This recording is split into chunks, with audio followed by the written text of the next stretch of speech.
when those students fall behind and they get up to the higher grades and maybe they have now a learning disability or cognitive disability or any sort of other intellectual activity or dyslexia, Mhm.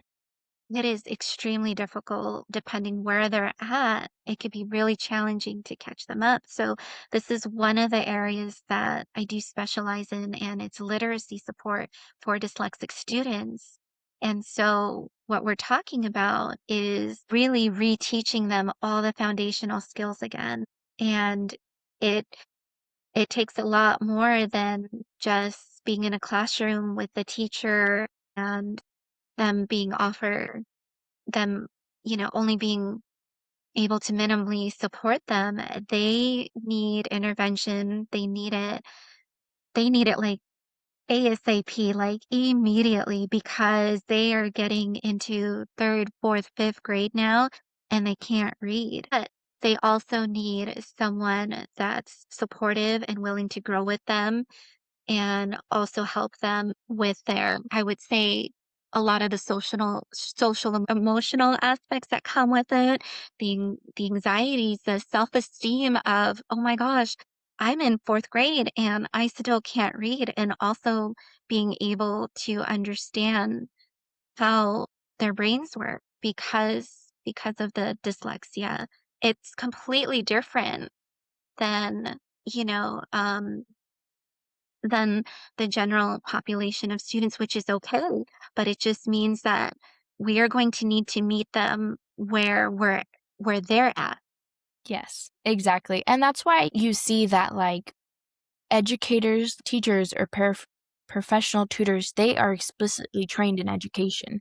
They're specifically trained to look for those deficits and how to address them. And it's why you see that they are so much more impactful than a parent would be, because a parent might do paired reading, but they don't know how to help a kid who has dyslexia, or they don't know how to help the kid who has fallen behind. And the parent's like, well, I don't know why you fell behind, because they don't have that same training. And so it's very important to remember that while they are falling behind, the teacher and those like teacher tutors or paraprofessional tutors are the best equipped to help them. Absolutely. I feel like as educators, we're the bridge in all of the students that are involved, the parents. I have such compassion for these parents that also want to get their kiddos help, but they're so far behind. It's like, where do you start now?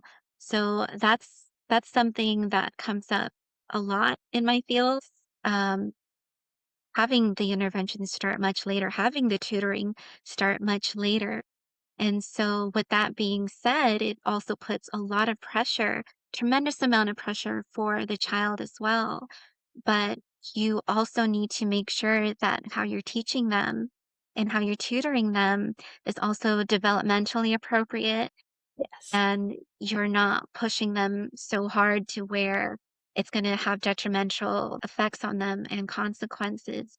You still want to continue nurturing their love for learning, although, yeah, they might be really far behind. It's a long journey, especially if students have not mastered these foundational skills and if they have an extra intellectual disability, or even if they've been struggling for the first, couple or few years, it's a long journey to get them caught up. So that's something that I always hope my parents can understand that I work with, that, it's not a one size fits all approach in the classrooms, and we need to go back, and what we really need to be doing is backtracking and meeting, like I said, meeting the student where they are at their pace and their level, making sure that our curriculum and our messages are developmentally appropriate. Yeah, absolutely. It's important to get intervention early, and even if you don't get intervention early, if you can at least get intervention daily or every other day, it's way more effective than once a week, once every other week. you actually see, and the study confirms that you can see about a 35 to 45% increase in intervention effectiveness when it is a daily thing. And it doesn't have to be 3 or 4 hours. It could be 30 to 45 minutes because you're actively trying to support that kiddo and you're actively trying to do something every single day to help them. And it's way more effective than if you were to do it 2 or 3 weeks at a time. And then that's how you can help start to close that gap. And that kid is not feeling so forced and it's not so long, so it's not so exhausting. So just even small bursts daily is so impactful.